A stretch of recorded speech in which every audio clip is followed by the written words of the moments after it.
ये बात तो आपके मम्मी पापा भी आपसे अक्सर कहते ही होंगे कि थोड़ा कम बोलना हर बार अपना फ़ायदा करवाएगा और हर किसी को ध्यान से सुनना आपके लिए कितना ज़रूरी है।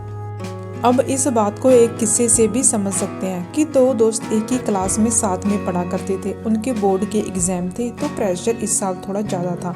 दोनों खूब मेहनत करके अच्छे नंबर लाना चाहते थे। एक दोस्त ने अच्छे नंबर लाने के लिए कोचिंग ज्वाइन कर ली थी और दूसरा स्कूल की क्लासेस से ही पढ़ रहा था। उसके लिए स्कूल की क्लासेस ही काफ़ी थी। लेकिन एक के दिमाग में ये बात बैठ चुकी थी कि वो सिर्फ कोचिंग ज्वाइन करने से ही पास हो जाएगा। शायद ये उसकी गलतफहमी थी। कोचिंग जाने वाला लड़का स्कूल के बाद कोचिंग जाता और अपना पूरा टाइम बातें करने में वेस्ट कर देता।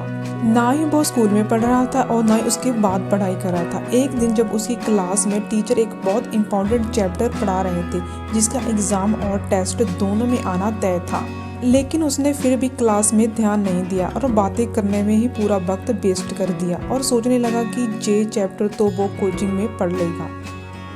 वहीं दूसरे ने डेडिकेशन के साथ पूरी क्लास अटेंड की। अब वो चैप्टर इतना इम्पोर्टेंट था कि बिना पढ़े काम नहीं बन सकता था, लेकिन कोचिंग जाने वाले लड़के की अचानक तबीयत खराब हो गई और वो उसे पढ़ ही नहीं पाया।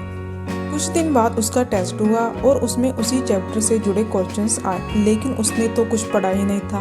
एक दोस्त जो बस स्कूल से ही पढ़ रहा था उसने टेस्ट में टॉप किया, लेकिन उसी का दोस्त जो कोचिंग भी कर रहा था वो फेल हो गया। उसको इस बात का एहसास हुआ कि चीज़ों को ध्यान से सुनने के कितने फ़ायदे हो सकते हैं। अगर वो क्लास में भी ध्यान लगाकर सुनता शायद उसे किसी एक्स्ट्रा क्लास की ज़रूरत नहीं पड़ती।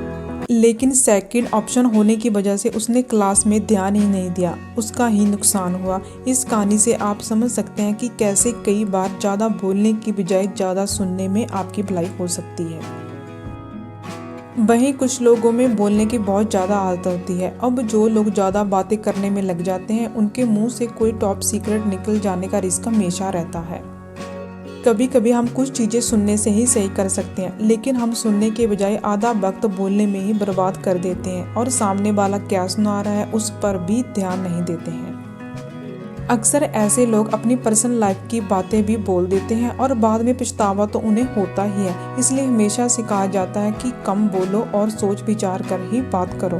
अब कम बोलने के फायदे हैं कि ज़्यादातर लोग जो कम बोलते हैं उन्हें लोग गंभीरता से भी लेते हैं, लेकिन कुछ लोग आपको घमंडी भी समझने लगते हैं। लेकिन समय के साथ जो आपके साथ रहते हैं वो आपको समझ भी लेते हैं। कम बोलने वाले लोगों को तवज्जो भी दी जाती है और सम्मान भी।